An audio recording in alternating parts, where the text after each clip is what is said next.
Thank you, John, Stan, David. Grazie per l'invito. Thanks for the invitation. Dear friends, it's such an honor for me to join this global forum. When I think of the speakers in the past editions, from Yitzhak Rabin and Shimon Peres to so many US presidents, I can only feel humbled and grateful for your invitation. Thank you. I'm also particularly happy to be here with Susan and Claudia. You know, in our meetings, it happens so often to be the only woman in the room. And today, AGC is sending a pretty powerful message with this women-only Global Leaders session. Well done.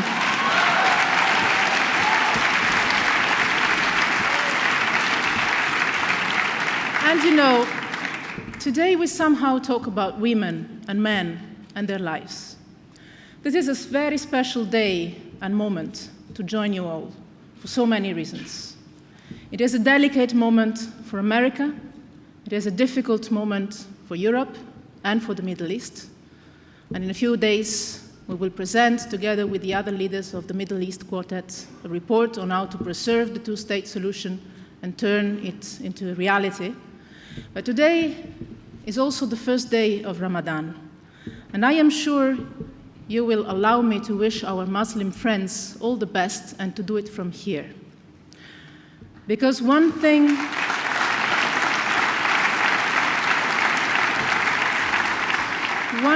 Europeans have learned, or rather should have learned in our long history, is that religions should unite people. And when they don't, we are all in trouble. But today also marks the anniversary of the D-Day, and there could be no better opportunity to be here and celebrate the friendship between Europe and the United States of America. On D-Day, a new chapter in our common history began. The free people of the world stood up against Nazism and fascism. My generation can only remember the stories we heard from our grandparents. Just 2 days before D-Day, the Allied forces had liberated my hometown, Rome. We must all keep in mind how much we owe to those who sacrificed for our own liberty, be they Europeans or Americans, or together. That was not simply a battle between two armies. On D-Day, President Roosevelt reminded the whole world what the Allied forces were fighting for. I quote, "They fight not for the lust of conquest, the fight to end conquest, the fight to liberate, and the fight to let justice arise." And they won. In fact, that day, we all won, because it was a victory against tyranny and racism. We all won against the mad idea that one nation, one people, one ideology should enslave all others.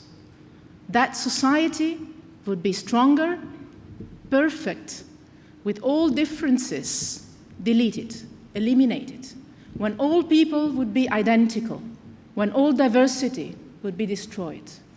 But we won. We won together. We won against the Holocaust, the shame of our continent and of all human history. The Americans who died in Normandy were not just fighting for America, but for the whole of us. They were black and white, Christians, non-believers, and Jews.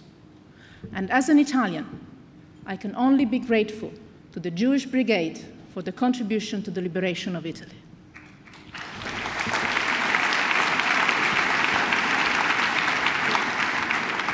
The possibility of a free and united Europe was born on that day, on D-Day. And it was born thanks to our American friends. Our continent rose up with America's economic support and friendship. The transatlantic bond is written in our European Union's DNA. This does not mean we didn't have our tough moments. The AGC's Transatlantic Institute was founded during one of those bad moments, back in 2004, at the height of the crisis sparked by the war in Iraq.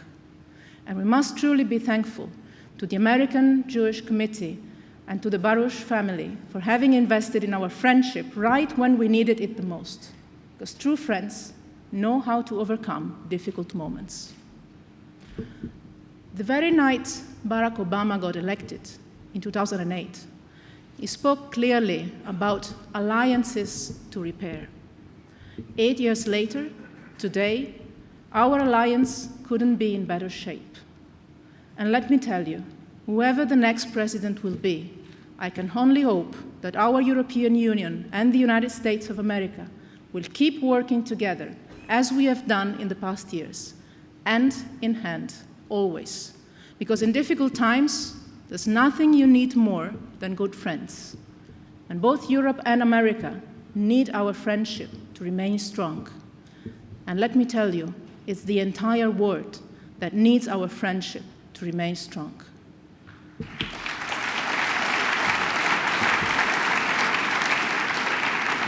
In Europe, we know it well, and I'm sure Americans know it too. And these are difficult times, indeed.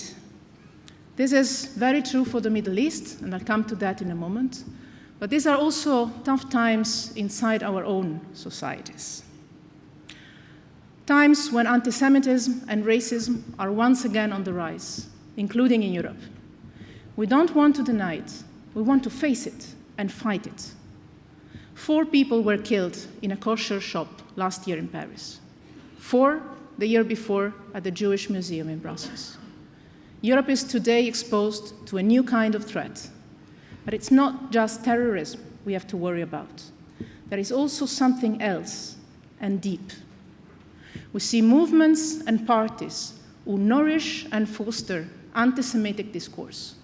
At a time of global uncertainty and economic crisis, racism has become a shortcut for political leaders with bad policies, or rather, no policies at all. Let me be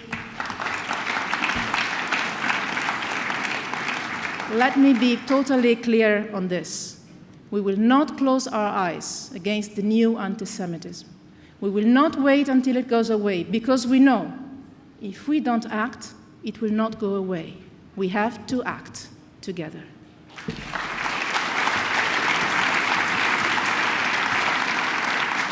And we know very well that this fight cannot and must not be left to the Jews. It's a responsibility for all political leaders, for society at large, and for our institutions. This is why the European Union appointed our first coordinator on combating anti-Semitism. And I'm glad Katerina is here with us tonight.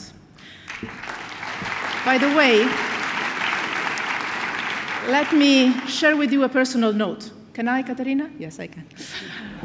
Katerina and I have known each other for many years, and we met just a few hundred meters from here in DC when we were both taking part in the German Marshall Fund Fellowship. So you know, when we talk about transatlantic bonds, they also help Europeans get together. So the European Union has taken very seriously the fight against anti-Semitism. And we are working with our member states to make sure that each kid in a European school knows about the Holocaust. Because only knowledge can illuminate the true meaning of the words never again. Never again.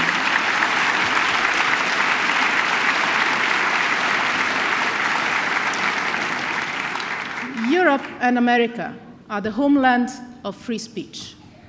For this very reason, we know well what cannot be masked as free speech, because it has nothing to do with it. So when someone is told to shut up just because he or she is a Jew, when a synagogue is vandalized, this is an insult to everyone's freedom and to the very idea of liberty that is cherished by our constitutions. You know, just a few days ago, the European Commission signed an agreement with tech giants such as Google, Facebook, and Twitter to make sure that all illegal hate speech is taken down quickly and effectively. These are criminal acts and must be treated simply as such. Jewish communities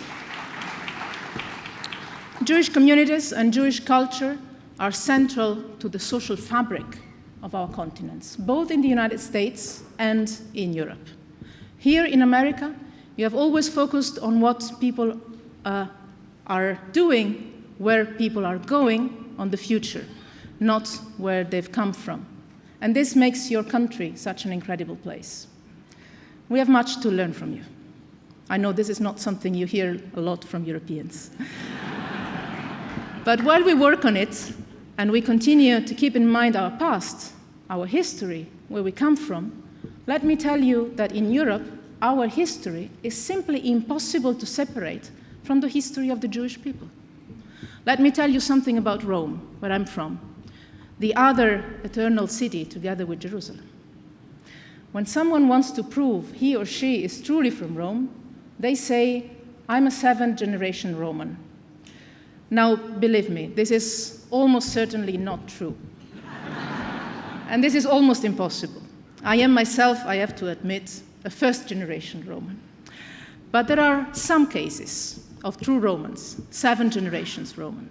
But the only ones I know, they are all Jewish Romans. You know, Rome would not be Rome without its Jewish community. And even the food would not be the same, and this would be a real disaster. Europe would not be Europe without European Jews and their culture. That is our own culture. And this is not just about history. This is about our present and about our future. It is about the very essence of our European Union. After the Holocaust, with the liberation from Nazism and fascism, we decided to build a union based on freedom and diversity and respect. Diversity is the foundation of our union. Diversity is who we are, even more than that. It's who we have chosen to be. We have not given up our own backgrounds and identities. On the contrary, we have tried to build a union where all different identities can live together and grow together. The French and the German, the Eastern and the Western, the Catholic, the Protestant, the Christian, the Jew, the Muslim, and the non-believer. I know this might sound idealistic in times when we're faced with too many attacks against Jews and against all minorities. As a matter of fact, anti-Semitism and Islamophobia are rising at a similar pace. And let me tell you, anti-Semitic groups are very often anti-Muslim too. But against this background, there is also some good news. Think of London. As you know, for the first time ever, a European capital has elected a Muslim mayor. Just a few days ago, Sadiq Khan decided to join the Mayors United Against Anti-Semitism, an initiative you launched last year. It was a powerful decision from him, and it really hints at the kind of Europe we can build together. A continent where our identities are not bound to clash, but to meet and flourish. And the AGC really deserves our gratitude for this Mayors Against Anti-Semitism initiative. And also for your way of working, for your way of thinking and of living. It's not sectarian. It's not tribal. And we truly need this in times of growing tribalism in all our societies, in Europe, in America, and in Israel, as described by President Rivlin exactly 1 year ago in a powerful speech.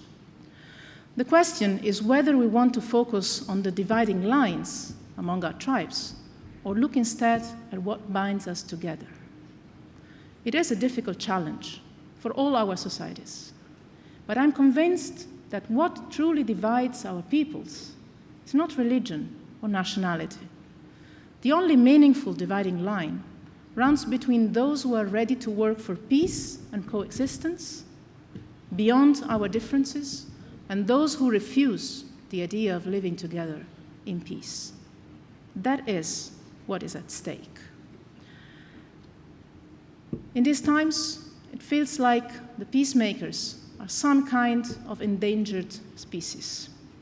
I feel it myself. The global security environment has perhaps never been so unpredictable and dangerous. And the state of Israel lies in the most fragile and dangerous region in the world. We know the feeling. The spread of Daesh in the Middle East is a direct threat to all of us. The Muslim world is going through a massive clash within a civilization, possibly the most violent fight in a century to redefine the regional balance of power. It's a complex one, and I'm sure we could discuss this for days, and I'm sure it would be a very interesting and useful conversation, but I guess we don't have a couple of days, right? But one force, for sure, among all, is not just seeking power, but power through chaos.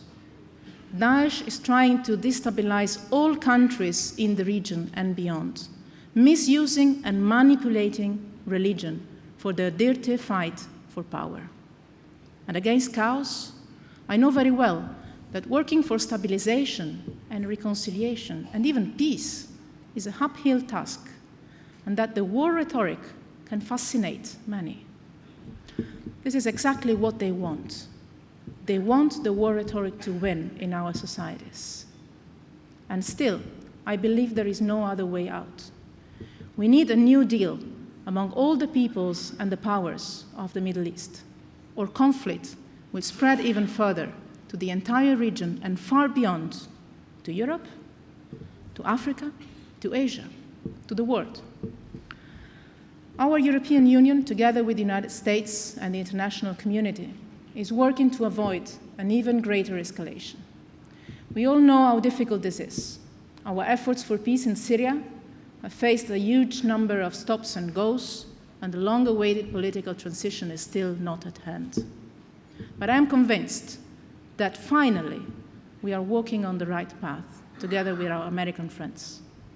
There is no other way to do this than to reach out to all regional and local players and the new actors, be them Sunni or Shia, Muslim, non-Muslim. Only if we engage can we try and move beyond a logic of confrontation towards some kind of cooperation. Let me tell you, this is the lesson Europe has learned from its bloody history. Regional cooperation is what can turn enemies into some kind of partners that you might not like. You might not like your neighbor. Still, you have to share the same space because you cannot change geography, as you cannot choose your parents. I know we have different views on the deal we reached last year with Iran. But let me be as sincere as I can, and people who know me know that I am always, even too much sometimes, on what I believe we have achieved in Vienna. 1 year ago, in Vienna, we have achieved something that in Europe we believe it's very important for the security of the region. 1 year ago, Susan said it very clearly, we had no way to ensure that Iran would stay away from nuclear weapons. Today, the international community and the International Atomic Energy Agency are monitoring Iran's nuclear program very closely. And I am chairing myself, personally, regular meetings with ministers, where we monitor and assure that the deal is properly implemented. And as long as this continues, there is no way Iran can develop an atomic weapon. And this makes the region and the world a safer place. And this makes Israel a safer place.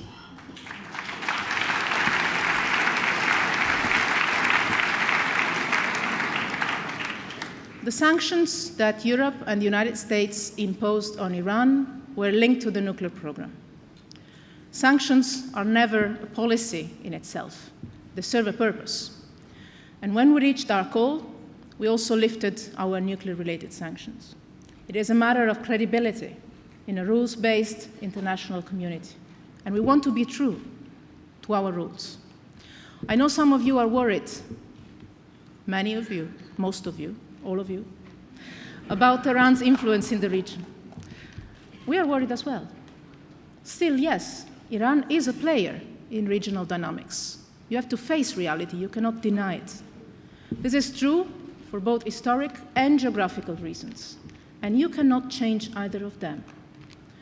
What you can do with reality is to figure out how to cope with it. Real matter is what kind of influence Iran exerts. Iran can choose cooperation or confrontation. It has to decide whether it will keep threatening the state of Israel or denying it, or act responsibly towards some form of cooperative regional order. I believe the Iranian people have an interest to choose cooperation, and we are making this clear to the Iranian leadership in each and every exchange we have with them. The people of Iran are asking for change. They're asking for the country to open up to the world and leave behind a culture of isolation and confrontation. We must accompany the Iranian people, the Iranian youth. And we believe there is no better way to do so than to engage. This is the European way. The deal does not imply that our disagreements with Iran have disappeared overnight, or that they will disappear anytime soon. On the contrary, there are many things on which we know we disagree. And we will continue to monitor the full implementation of the deal. And as you know, Europe will keep cooperating with Israel on its own security and on the regional security, as a partner and as a friend. I've seen a lot of chatter in the past few years about Europe's relations with Israel. Many times I read of alleged crisis in our relationship. So let me tell you about my own experience over this year and a half. Whenever I talk to Israeli leaders, any of them, we all know that Europe and Israel are tied very closely. Of course, this has something to do with our economies. Our union is Israel's first trading partner. Our cooperation on science and research has produced so much innovation and so much progress for our people. But there is more, much, much more. We are friends. We are friends. And we will always be. Full stop.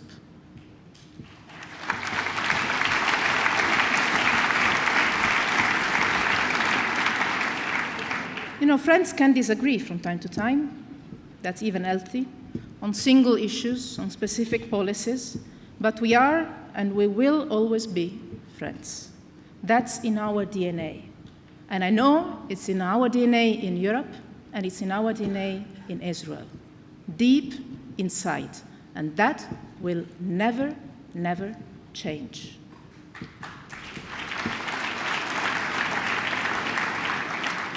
This means that we can and we must trust each other. And on that basis of trust, mutual, true friendship, we can and must see what we can do to achieve the goals we share. Just like the American Jewish Committee, our European Union works for a negotiated and viable two-state solution to the conflict between the Israelis and the Palestinians.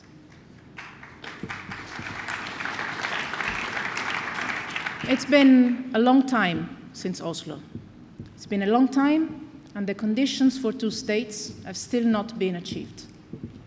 And yet, to date, there is no other option to achieve peace than two states living side by side in security and peace.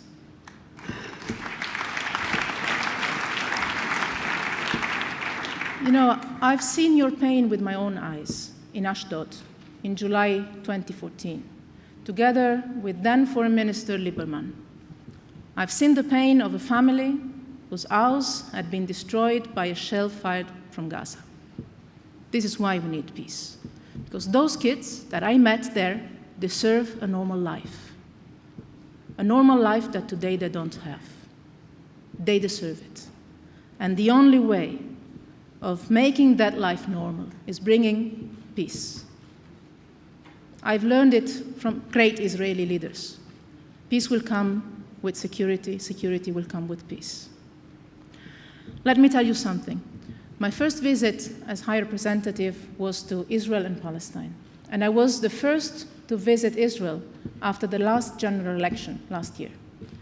During that visit, after a heated electoral campaign, like only in Israel and in a few other countries, among which my own one can be, Prime Minister Netanyahu publicly confirmed, standing just next to me in a press conference, his commitment to a two-state solution.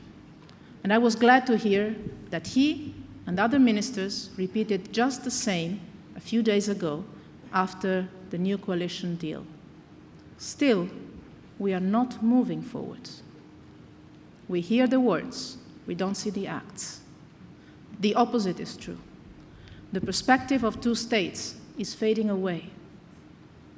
We feel as friends the duty to remind ourselves the perspective we say we believe in and we want to achieve is fading away every single day. It would be great if new and meaningful negotiations could begin immediately, tomorrow. We would only celebrate. But we should all recognize that today, maybe tomorrow, the conditions for this to happen are simply not there. On the contrary, the situation on the ground could not be more serious and more dangerous. The stabbing attacks have become a sad new feature in the everyday life of Israeli citizens. Any incitement to this and any other form of violence is totally unacceptable. And yes, this is a responsibility that the Palestinian leadership has to take. But also, settlements, too, are putting the two-state solution beyond reach. Susan has said it very clearly, and we share completely this view, as we share many other things. But some argue we should just wait for better times. I hear it every time. Conditions are not there, wait. In fact, to us in Europe, that's not even an option. If the situation does not improve, it will get worse. It's like riding a bicycle. If we don't move forward, you fall. It's a simple rule. The next escalation of violence could spiral out of control. We don't want to face the next Gaza war. We don't want to witness to a collapse of the Palestinian Authority. We don't want to see the propaganda of Daesh spread to the Holy Land and infect the Palestinian youth or the Arab Israeli youth. We don't want to see this because we're friends of Israel. Our actions must be inspired by a sense of gravity and a sense of urgency. First and foremost, for the sake of Israel and its security. We must aim high, but we must also deal with the reality we currently face and be as pragmatic as we can. As President Shimon Peres said so many times, there is still light at the end of the tunnel. There is just no tunnel. And our number one priority, the great sense of humor of the Jewish people, will save the word. Our number one priority must be to create a new entry point for serious talks, as we also prevent things from getting worse. We need to build the tunnel that will lead us to the end of this conflict. This is exactly the aim of the report by the Middle East Quartet, which will be presented soon. We will describe very frankly, as friends do, the immediate obstacles to direct talks and the policies that threaten the viability of a two-state solution. We believe our recommendations will be, hopefully, inshallah, a contribution to recreate the conditions for the two sides to get back to meaningful negotiations, with at least some minimal degree of confidence, with the united support of the key regional players, starting with the Arab countries, and with the key international players backing it. Ultimately, real change is in the hands of the Israelis and the Palestinians. Peace cannot be imposed upon them. This should be clear, very clear to everyone. But at the same time, war and peace in the holy places don't simply concern the Israelis and the Palestinians. They have a very direct, vital impact on the entire region, and they reverberate through the whole globe. In a way, the world does revolve around Jerusalem. So there is a responsibility. The region and the world cannot shy away from their own responsibilities. Our European Union pushed to relaunch the Quartet initiative, and the Quartet is indeed back to work. Europe, United States of America, Russia, and the United Nations together. It's the whole world trying to restart some forms of a peace process that today is simply non-existent. We've also decided to work hand in hand with Jordan, Egypt, and Saudi Arabia, with the Arab Peace Initiative as a basis. And I know Bougie Herzog was mentioning this before today. Because for the first time ever in history, the Arab countries can represent an opportunity rather than a threat to Israel's security. Please, do not waste this opportunity. It's new. You have to use it. We have to use it.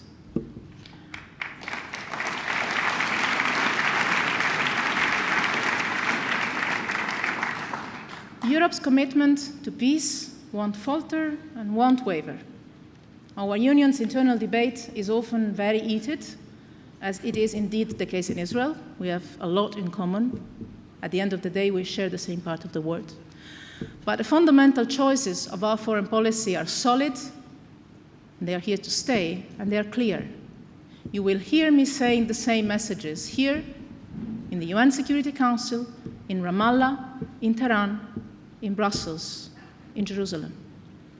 What we say here, what we say elsewhere is the same. We are friends, not only, we are true friends. We are transparent, we are frank, we are true. We are committed. We are committed to peace in the Middle East. We are committed to multilateralism and to cooperation beyond ethnic, cultural, and political divides. We are committed to the two-state solution and to Israel's security. Our union needs to engage with Israel even more. Let me be very clear on this. We need to engage with Israel even more, not to boycott Israel. Boycotting can do no good.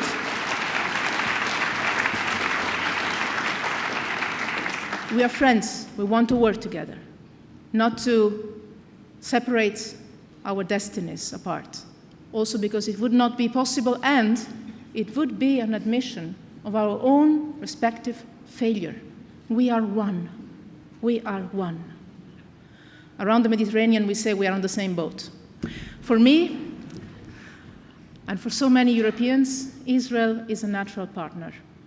We are and we will remain true friends. Europe and Israel share so much, and the history of the Jewish people is the history of Europe. European literature would not be the same with no Franz Kafka, Marcel Proust, Italo Svevo. European culture would not be the same with no Freud, Spinoza, or Einstein. Our music would not be the same with no Gustav Mahler or Amy Winehouse. You know, even our cuisine would not be the same, and this would be, again, a real disaster. Well, not so much in Brussels, but in Rome for sure. I never said that. You know, too many times we have seen the sorrow and the pain in Europe. Too many times Jewish families had to leave their land and look for a new home. The Jewish people have suffered like no other people on earth, and in Europe. We know this well. Through centuries of diaspora, the Jewish wisdom has spread to the entire world.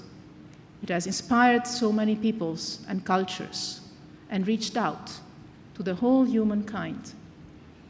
Jewish values and ideals have become part of our own values and ideals, our shared background. We share the idea that our actions have consequences, that they matter, that we are responsible for what we do. We share the idea of tzedakah, that solidarity is not only a matter of charity, but of justice. And above all, we share the aspiration to peace. Shalom.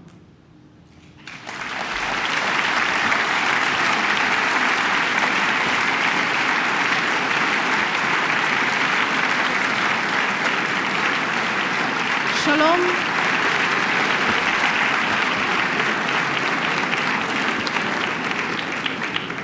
I know you're hungry, but I still have a few lines. Shalom, salam, is a gift, but it is also something we need to work hard for, individually, in our own societies, and together. This is the sense of the work we can do together. The American Jewish Committee, our European Union, the United States, the regional players, the whole international community. You will always find Europe ready to work for peace, always.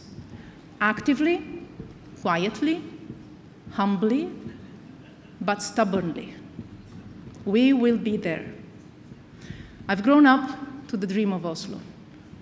I see it dying in the Israeli and Palestinian youth. This is painful.